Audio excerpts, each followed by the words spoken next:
Hi, everybody. Welcome to week 6 in Financial Crimes 2. This is Professor Dunaway. Hope you're all having a great weekend. Wait, did I say week 6? Week 7. Sorry, week 7 in Financial Crimes 2. I think last week I said Financial Crimes 1. Now I can't keep the week straight. Anyway, we are heading into week 7. This is Financial Crimes 2, and I am Professor Dunaway. Hope you're all doing great. I just wanted to touch on, so in the discussion forum, I'm noticing several people not posting. And in addition to losing points because there are no extensions, and so after a certain period, you don't receive any points for that.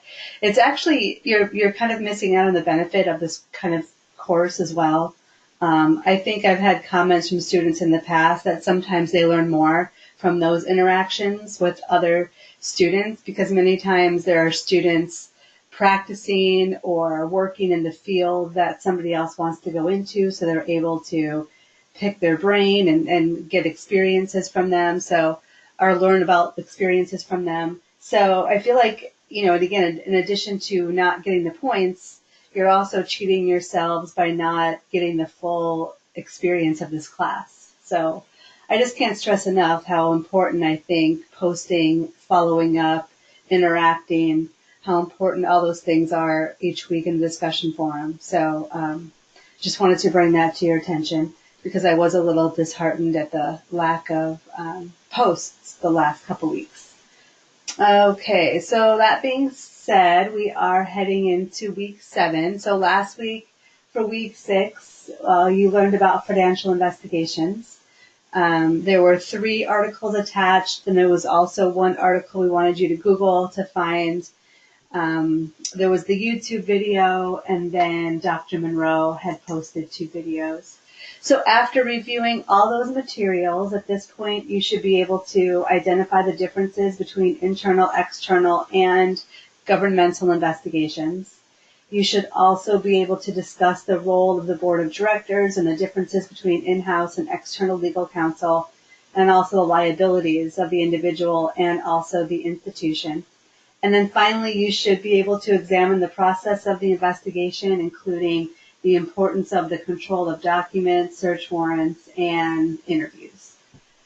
So hopefully after last week, you feel like you have a good handle on all of those things. Let me get back to... So that was week 6. And now we're heading into week 7. Oh, and so real quick to your assignment number 2, I did post those grades. There are some students on extension, so I'll discuss that a little more next week once the students that are on extension get their assignments in.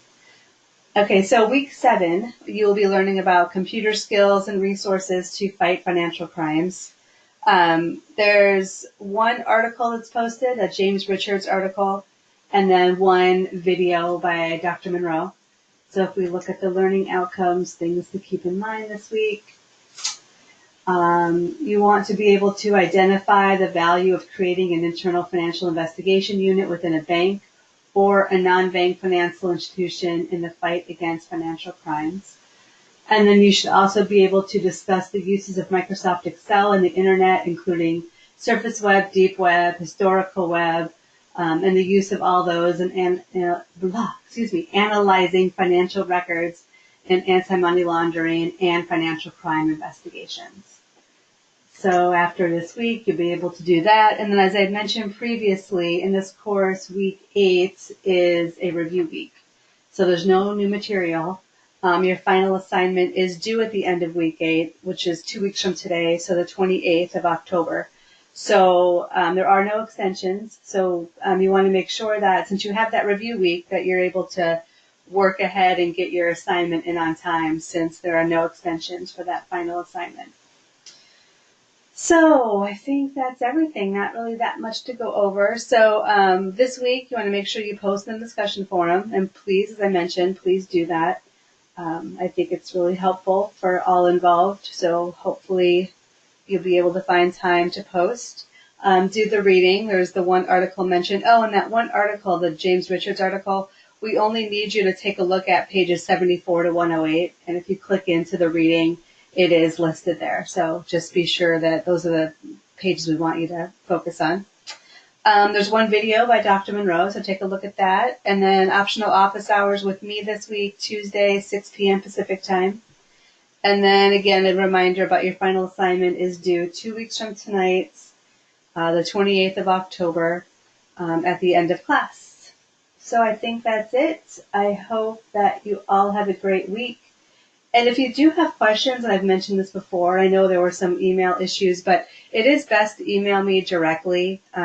If you do it through Canvas, if I'm on my phone, it's just, I can't respond right away. It's just too difficult. And then it usually requires me getting in front of a computer, and that can sometimes be a long time. So it's best to email me directly at dennawall@tjsl.edu. My email address is in the instructor, I think both on the syllabus and then in the instructor information section on our class in Canvas.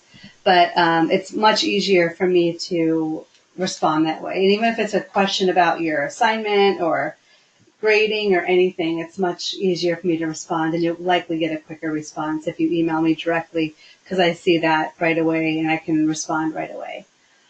All right, I think that's everything. So I hope you all have a great week. And if you have any questions, feel free to email me or Dr. Monroe anytime. Thank you.